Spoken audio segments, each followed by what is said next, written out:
Hello everyone! If you can't tell by the fact that I've been wearing this same t-shirt for 3 videos in a row now, well, I'm trying something a little bit new. I'm going to be doing what I'd call marathon filming of content. This is where instead of trying to film one video at a time, film it, edit it, upload it, think about the new video, film it, edit it, upload it, I'm going to kind of write down all my thoughts about things I would like to talk about, videos I'd like to do.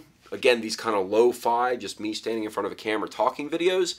And then I'm going to get them filmed all at once, and then I'll spend time editing it throughout the week and getting them uploaded. And hopefully that will actually result in more swift content, hopefully interesting content.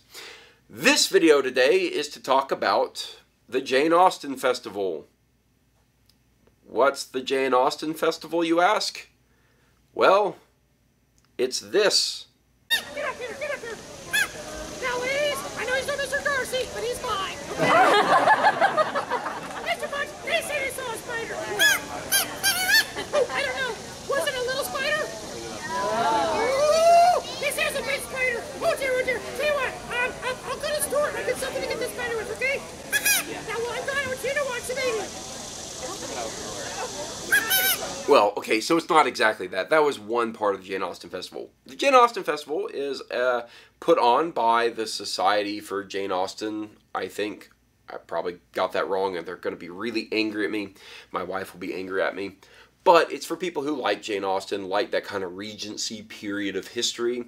And, well, while it may not be for everyone, what's really interesting is that it kind of expands out of just Jane Austen's sphere of influence and her stories and talks a bit more about that time period. And you actually get a lot of really interesting things. So while you have Punch and Judy shows, you also have talks about period dress and what it looked like and the layers of clothes that people wore and what it meant and what the status meant. And it's actually really interesting stuff. In fact, I found myself extremely interested the entire time I was there, and I mean, for all intents and purposes, I had been dragged along, but anytime there's a historical anything, I'm willing to go. And while I wasn't necessarily looking forward to it per se, because it was the weekend right after Long Point, I was kind of exhausted already, it was a lot of fun. And in fact, I would highly suggest, by the way, not enough guys there. Lots of ladies.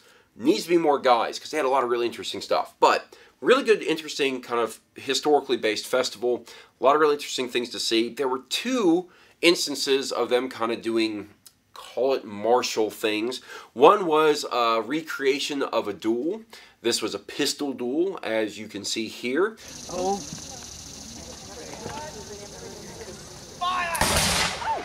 Oh my God, he got him! And it was kind of play acted. It just kind of played out. It was meant to kind of express what an actual pistol duel would have looked like, with large gaps in between shots not hitting the targets and all these type of things, until someone finally went down. It was alright, pretty interesting, kind of a crowd pleaser. But the other thing that was really interesting is that they did a bare-knuckle boxing demonstration. This one was actually more interesting because they brought in some guys who were both kind of former MMA fighters, probably not, you know, the guys who were on like the professional scene, but they've thrown some punches and they've received some punches. And it showed because even though, again, it was play acting, you could hear the fists hitting the skin. I mean, I wasn't even all that close to it, and I could hear kind of the smacks. You know, it was very interesting to watch. It was, again, very recreationist. Advance! Advance! Thrust! Thrust! Thrust! Retire! Retire! Retire! Charge your pikes! And it just got me thinking. It was like, wow, HEMA could do things with this. Like, the HEMA community could show up and we could do presentations on fighting with canes, or rapier dueling, or small sword dueling. Obviously it'd be small sword for the Jane Austen Festival, but these kind of historical festivals that happen, things that are inspired by, whether it be European history or not, but certainly Western history, where martial arts were always a very common thing, but not very much talked about. we as a community, as a HEMA community, as a historical community, as a collector community, could come out and say, let's inform people of this stuff. Let's talk about our interests and how they relate. I was disappointed that the duel was a pistol duel to some extent, because it could have been a small sword duel. It could have been that kind of interesting fencing demonstration, but it wasn't there. There was no one at this festival to present that.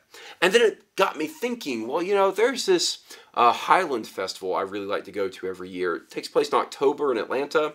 And it's a Highlands game, and you get a bunch of Scottish food and a bunch of people in kilts and a bunch of people tossing the sheep and tossing the tabors and a lot of bagpipes, and it's awesome. It's such a cool thing, such a cool experience. I've done like a video or two on it before, just kind of in passing, but then it got me thinking, oh, why are we not doing like presentations on Highland broadsword usage? Because, I mean, there is kind of a bit of a tradition for that within HEMA, a smaller group that does that. So I actually went and bought a book so I could leaf through it and kind of gain my understanding of what that might look like. Because why aren't we at these things? Why aren't we doing presentations? There are families that come through, school groups that come through, people with interests in history that are oblivious to this whole rich world of interesting topics and content and communities of people who actively participate in these things year-round, not just at this one festival. And we could inform people, we could bring them into the fold. So while the Jane Austen Festival was really focused on literature and talking about Mr. Darcy, so what? There was all these other things that were historical. Now, I'm going to do a quick aside here. I actually kind of like Jane Austen stories, although I'm not a big reader of those books. In fact, I think I've only ever started one of them and never actually finished it. But they're good stories. They really adapt well into movies and miniseries. But anyway, that's an aside. But I actually really found that I enjoyed kind of the Regency period and some of the things it had going on. And what really inspired me to kind of think a bit more about this was we went to this ball at the Jane Austen Festival. And they taught people English country dancing, which is kind of like, it's a folk dance. It's meant to where you have partners, but you actually dance with other people as well. It's featured in a lot of the movies and television series that do Jane Austen things. But it was put on by a local English country dancing group that does this year-round. And so they were participating in it. Our group needs to get people participating in our stuff. It's talked about. It was talked about in the Long Point lecture on how to successfully run a HEMA club, and there was a segment of it where Meg talked about going out into the community and actually talking to people. Don't just sit in your club and say, hopefully they'll find us on HEMA Club Finder, and then they'll email us and ask us when our club times are. You should actually be out in the community and talking to people and informing them, and maybe doing demonstrations if at all possible, if you can get that set up in a way that, you know, is acceptable within the community.